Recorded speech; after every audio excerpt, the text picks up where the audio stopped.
What's up, everyone? Today I am back with another week of gaming sessions, especially in the wake of all the Summer Games Fest, Xbox Showcase stuff. There is a lot of things that happened in the past weekend here.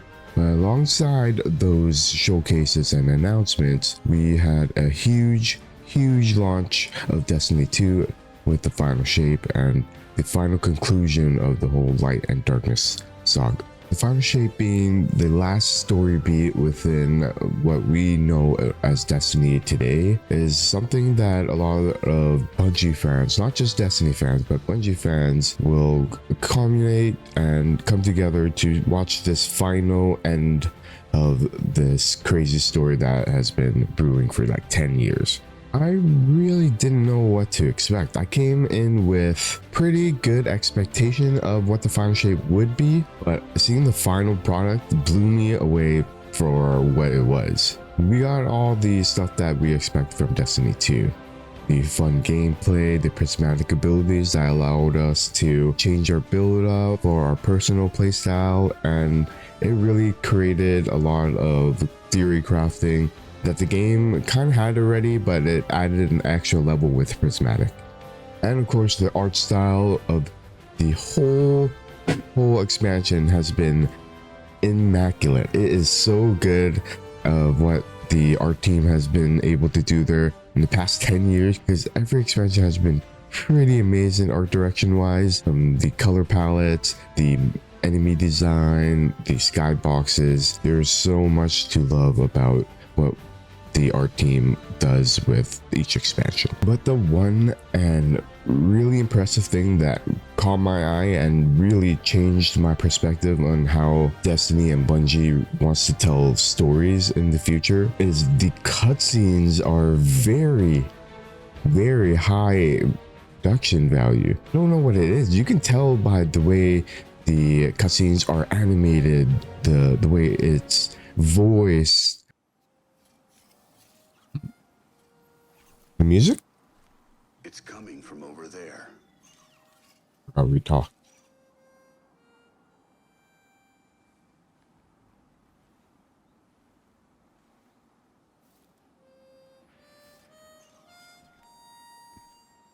Oh.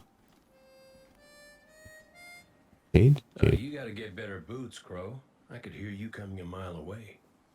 Just a lot of it feels a lot more cinematic and movie-like or TV-like than a cutscene in a video game.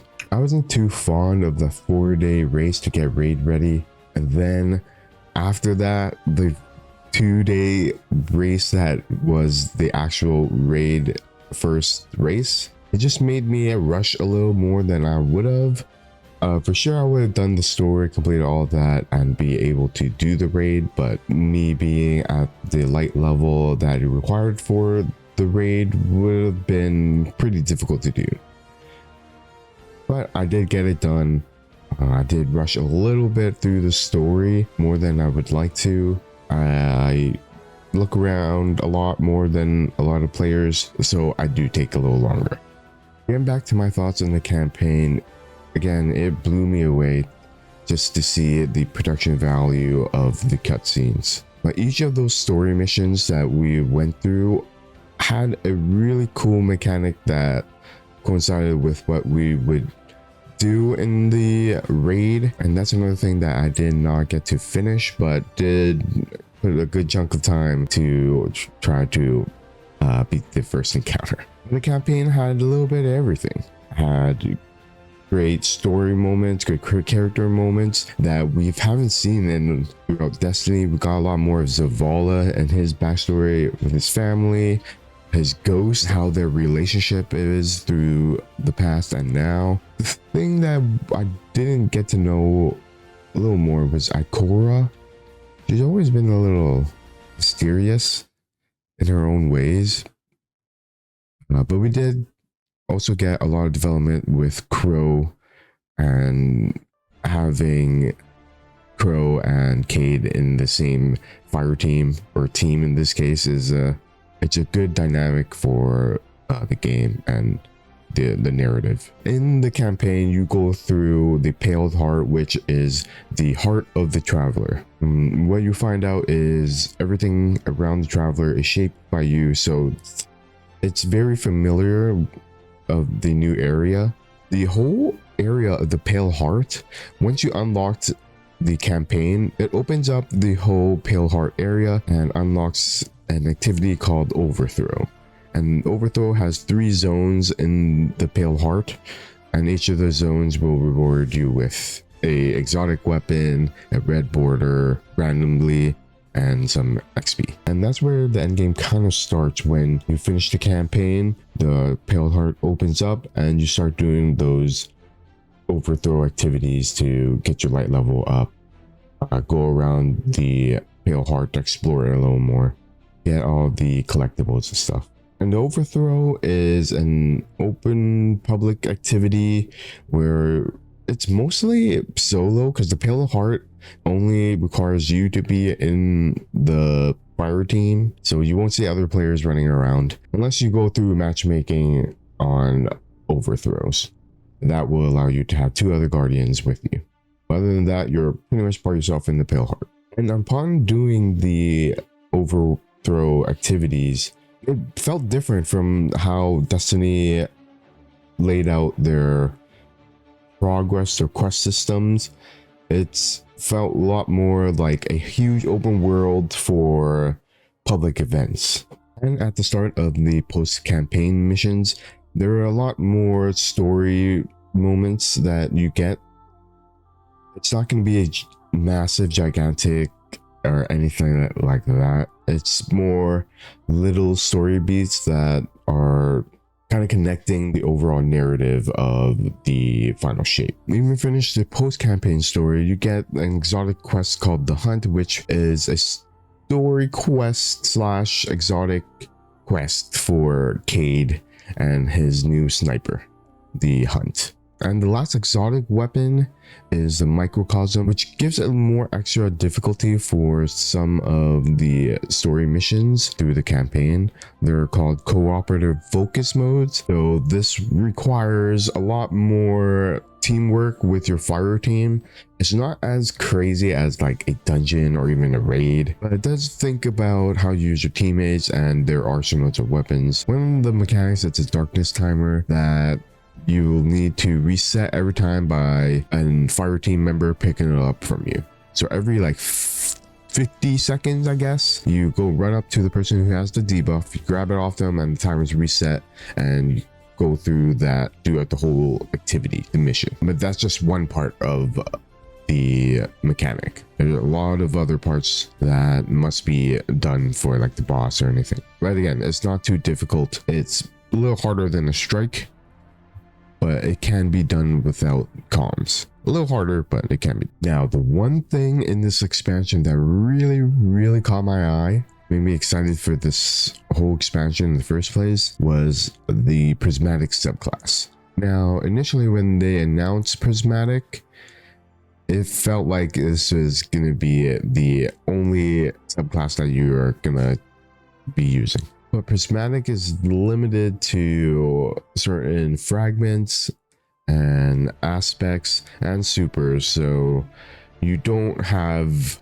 that full mix of subclass abilities into Prismatic. You have some, like for Titan, for my class, I had the Glacier Punch, I had the Strand Melee. For the grenades, I had Void Grenade, also had Scorching Grenade, and the fragments really hone into your personal build that you want to play with. I thought it was cool that we unlocked these aspects and fragments through the open world in the Pale Heart. You will find certain modes in the world which will guide you towards a fragment.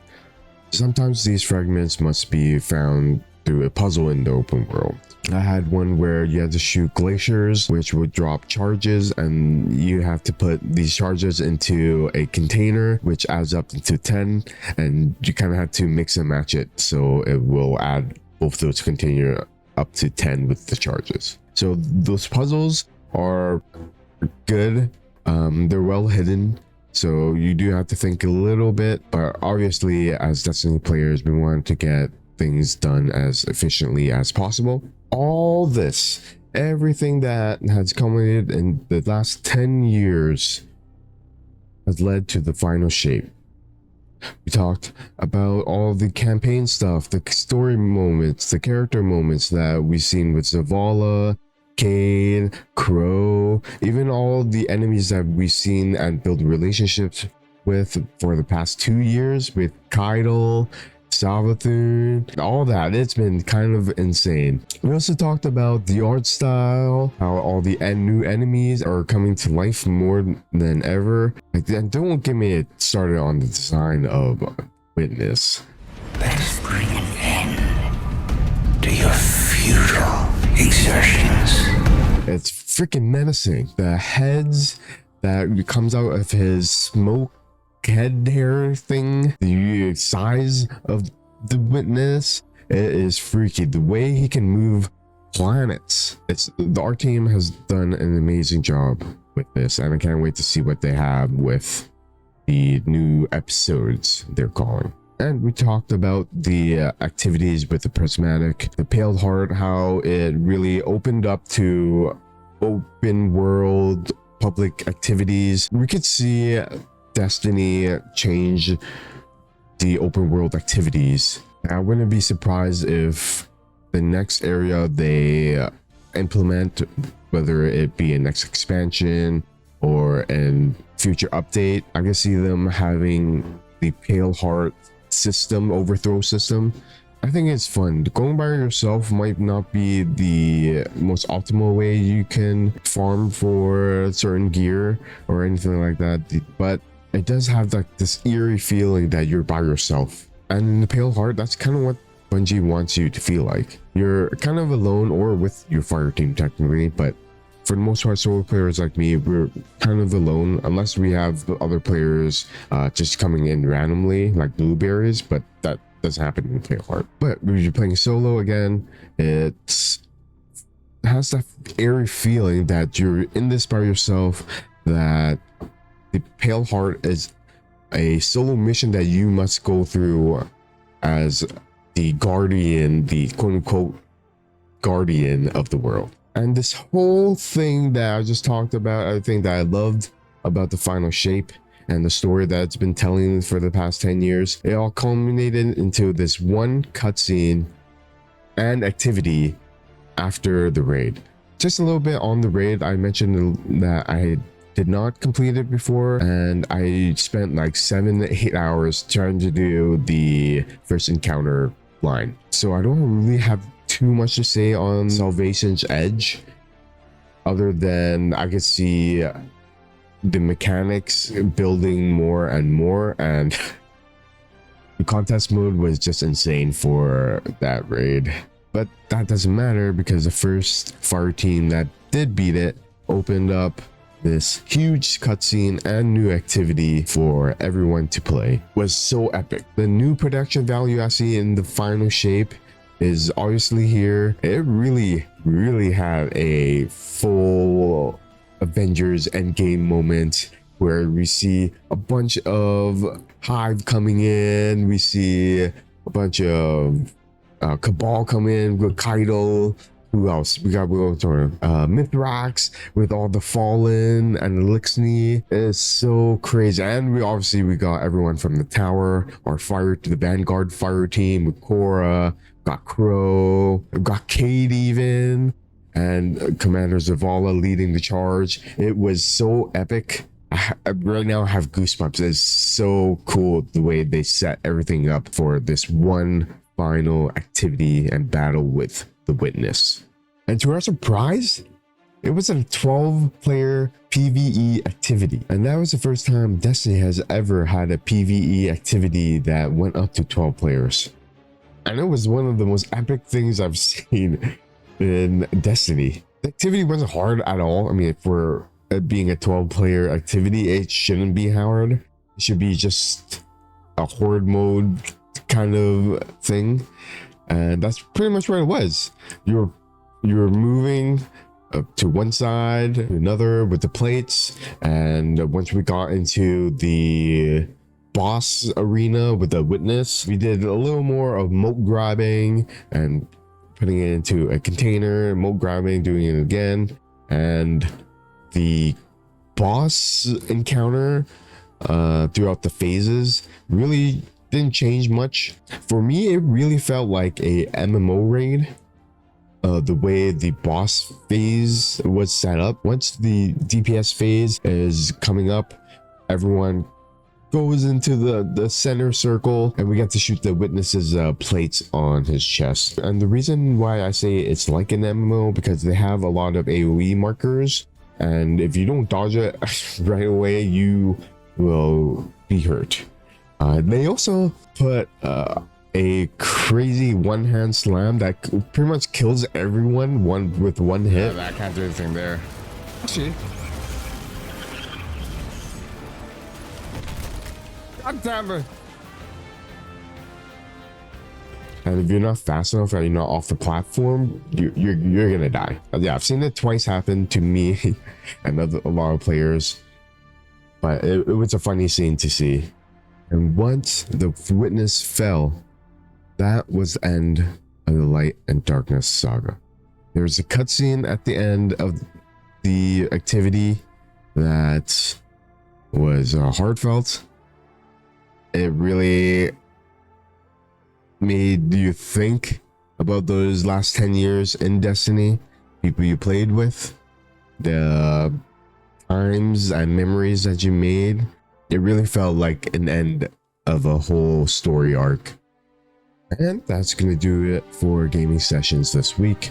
I really had fun with Destiny 2 and the final shape. I'm gonna keep going with it until I feel like it's burning me out. I'm still pretty good to go with all the activities and the gearing that needs to be done. I also want to get the Salvation's Edge raid completed before I kind of move on to the next game. Other than that, if you liked what I did here, I have a lot more gaming sessions episodes that you can watch back on. You can follow me on Twitch and YouTube, where I live stream just a bunch of variety games. Destiny has been my cup of tea of recently, so that is probably going to be my streaming game for a little bit. And if you want updates on my stream, you follow me on Twitter. And that will be it for me. I will see you guys next week on the gaming sessions. Peace.